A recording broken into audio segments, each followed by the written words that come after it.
एक होर कथा है। राजा परीक्षित पांडुआं दा पड़पोतरा, ਉਹ व्यास ਨੂੰ बाकी ऋषियों ਨੂੰ अक्सर कहा करदा सी, जेकर श्री कृष्ण अर्जुन ਨੂੰ युधिष्ठिर ਨੂੰ सब कुछ दस देंदे, अगर वो जानी जान सन तां पांडुआं दी ये दुर्दशा ना होंदी जो होई है। ऋषि मुनि परीक्षित ਨੂੰ समझाते सन, होनी बलवान है, होनी बलवान है,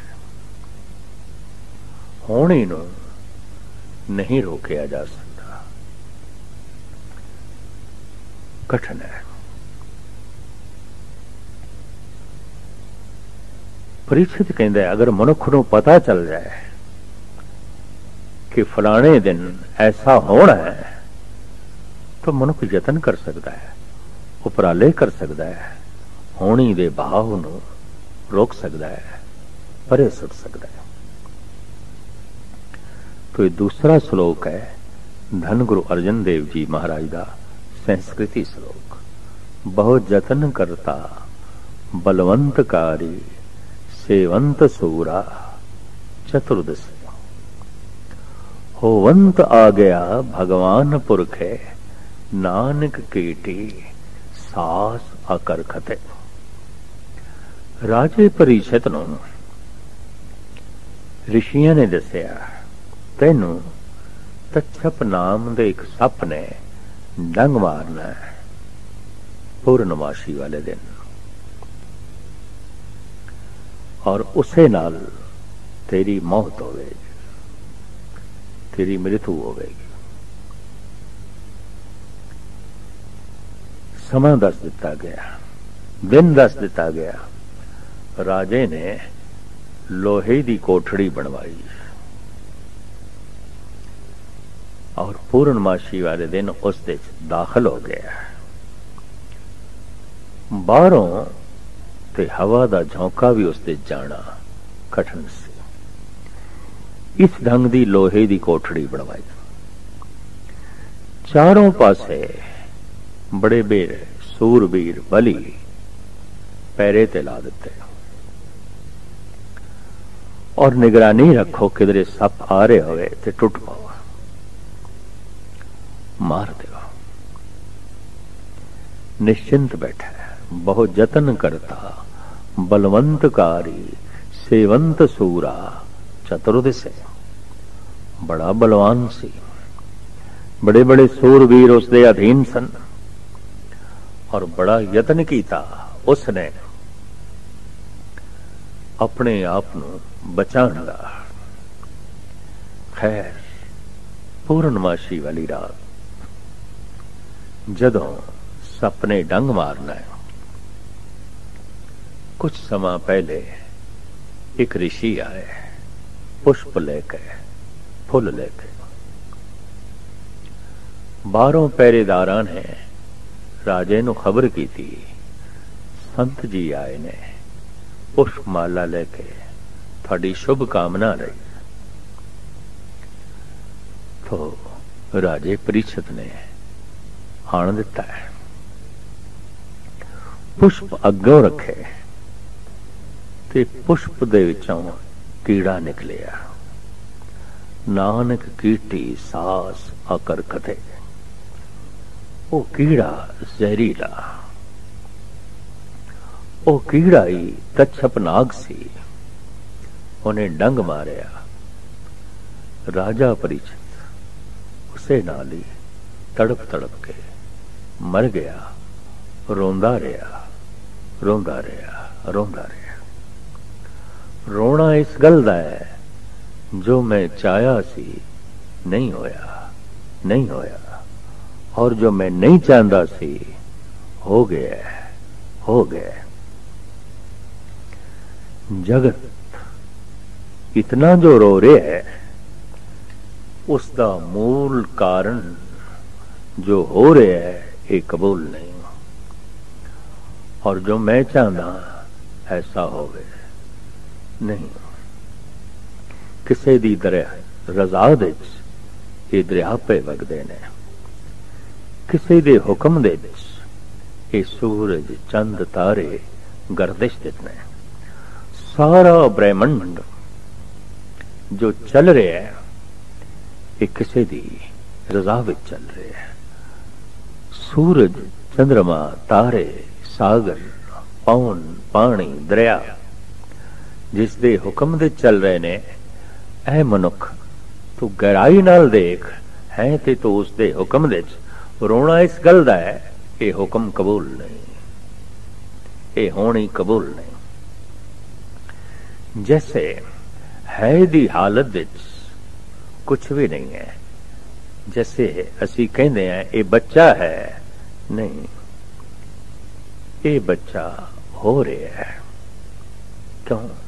एक पल पहले जो सी हुण नहीं है, एक दिन पहले जो सी हुण नहीं है, ये हो रहा है। ये बच्चा जवान हो रहा है, ये जवान बुढ़ा हो रहा है। बच्चे दा जवान होना ये एक हुक्म है, होनी है। जवान दा बुढ़ा होना एक हुक्म है, होनी है। बुढ़े दा मौत दी आगोश विच चले जाना होनी है, हुक्म है। जो हुक्म साडे तन ते लागू है ओही साडे मन ते लागू है। धर्म दी साधना है मनुख अपना मन प्रभु दे अनुकूल करे,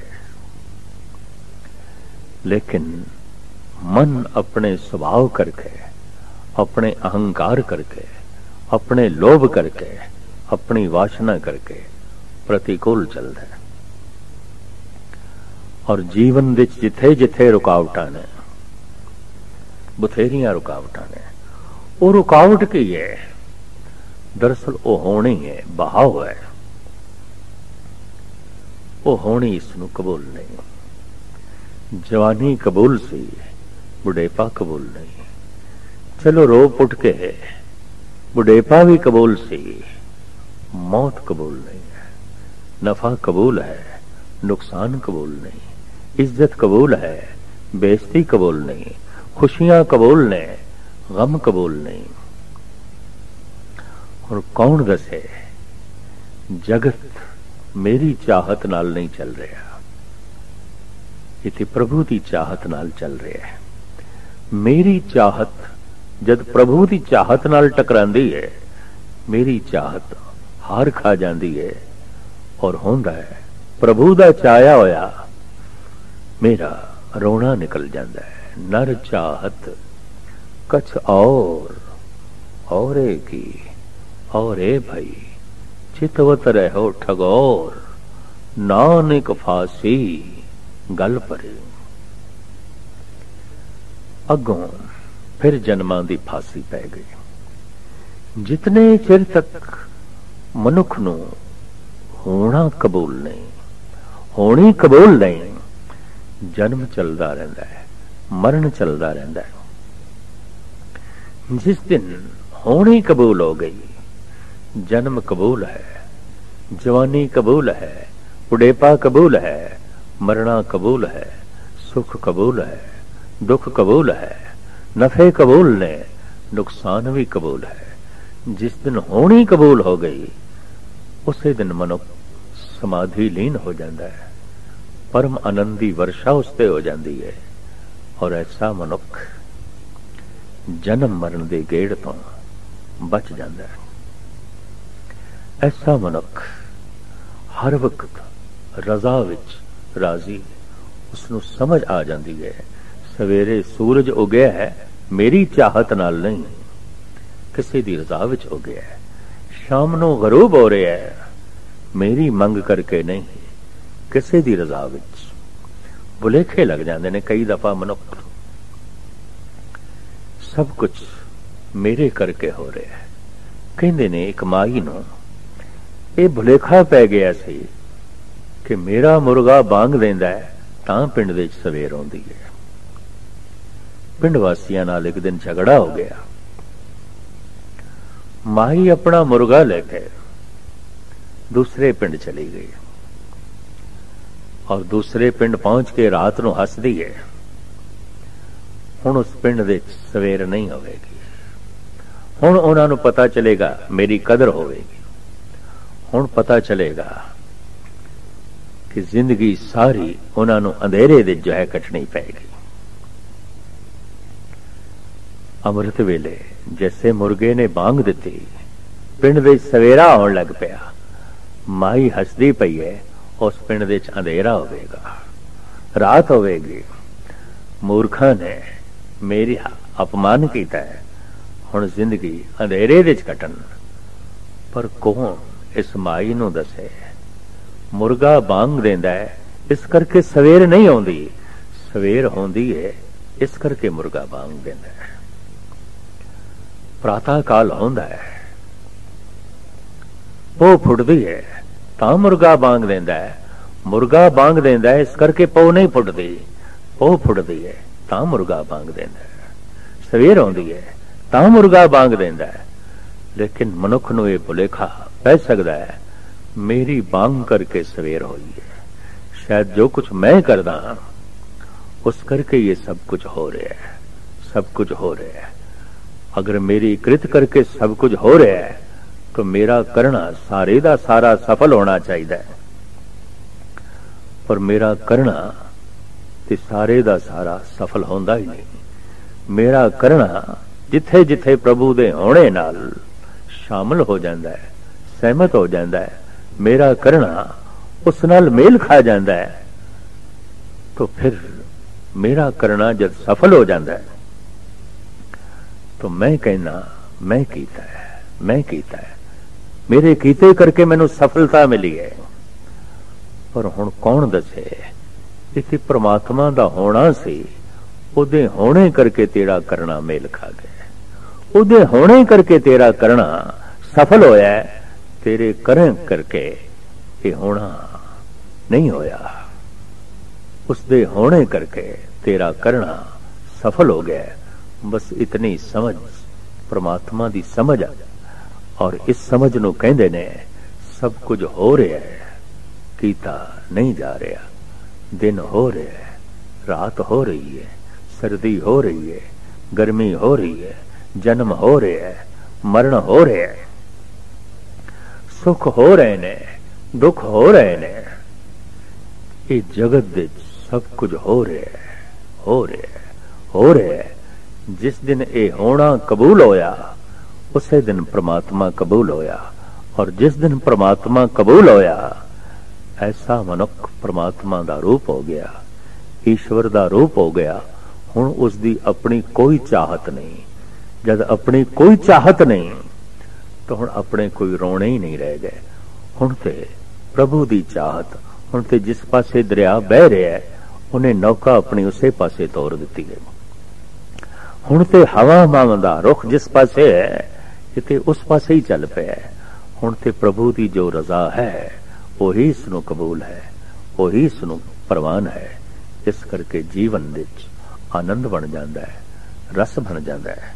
होनी अनहोनी दी समझ ही परमात्मा दी समझ है, गुरु दी समझ है, ईश्वर दी समझ है।